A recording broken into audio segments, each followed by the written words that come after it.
Good morning. My name is Francesco Tafuri and I'm professor at the University of Napoli in Italy. My research activity is mostly in the domain of solid-state physics and quantum technologies, with a special focus on superconductivity. Specifically, I've been working on superconducting devices based on the Josephson effect for several years. These junctions are the basis for the superconducting quantum computer that later I will use as a remarkable example of how applied research cannot live without fundamental research. I'm obviously very honored to be invited by the Moldova Academy of Science and very happy to give my contribution to be with you today. I have to admit that I'm uncomfortable distinguishing between fundamental and applied research because, in my opinion, they run together. They are somehow entangled. One can exist without the other. You never know where one starts and the other one finishes. But you know that you need both of them to bring a basic principle into something people are happy to define useful. At the base of this dichotomy, there is probably a common misunderstanding that knowledge is not considered necessarily useful.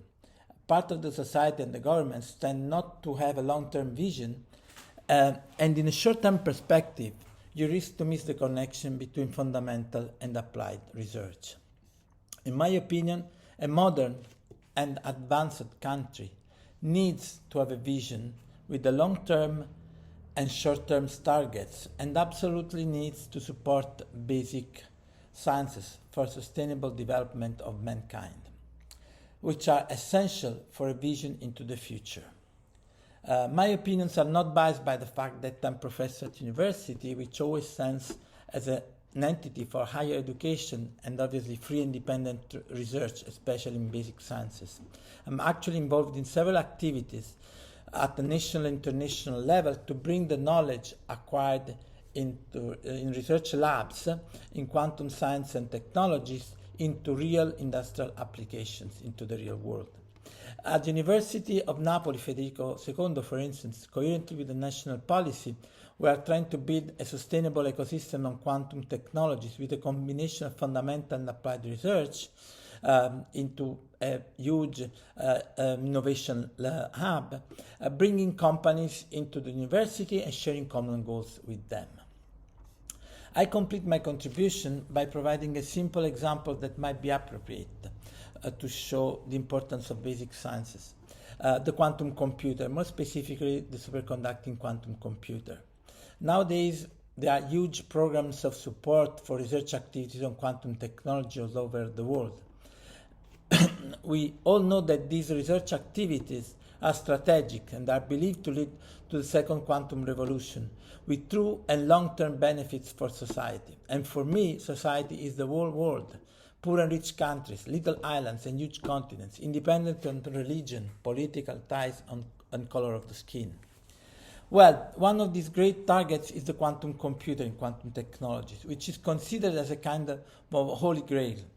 Companies like IBM, Google, and Rigetti have already provided amazing results and shown the quantum advantage and also the possibility to solve in a few seconds problems that otherwise would have solved in thousands of years. Imagine where we need to know an answer in real time, the amazing advantage of using a quantum computer. For instance, for urgent problems like climate emergency. I mean, to have an answer immediately of how to operate changes. As a matter of fact, we all know that the quantum computer would be the only solution for complex problems. Now we are more and more in complexity, and so very difficult problems with a lot of problems with a large number of variables. We need to solve in order to solve complicated problems. We are currently in the gold rush era of the quantum computer with a lot of fundamental technological challenges and amazing expectation possible solutions. We have various hardware platforms and the great effort is toward an increase of the number of qubits, the quantum bit. The higher the number of the qubits, the better the performance of the computer. At the moment, the most promising hardware solution for a scalable computer is the superconducting quantum computer. The only one, the one realized by the big companies like IBM, Google, Rigetti, and so on. But which is the physical principle on which the superconducting computer is based on? This notion is provided by basic science. The key secret is a microscopic device called a Josephson junction, a junction composed by two superconducting layers separated by a thin insulator. The Josephson junction is a miracle of nature. In its superconductor, something wonderful happens. Quantum mechanics takes place at the macroscopic level. It's not confined to microscopic entities, but occurs in macroscopic bulky materials.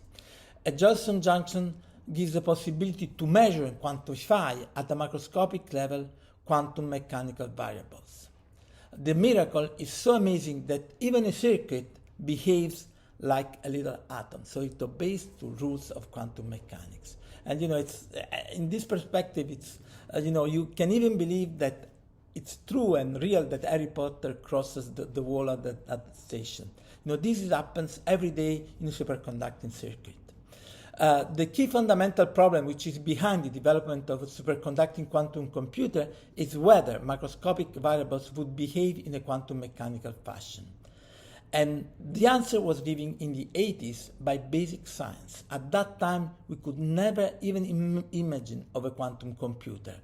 Nevertheless, the need of new knowledge, the need of basic science, the need of advancing our knowledge moved in very, in this concept, amazing, of using macroscopic quantum variables. Now we are all using this knowledge to conceive, to think, to realize and fabricate a quantum computer, and much has to be expected. In conclusion, I wish that all governments could take altogether coherent decisions searching for long-term prosperity, which the story has taught us to happen mainly through advance in knowledge and thus in basic science. So I wish you a great day and a great continuation of your works. Thanks so much.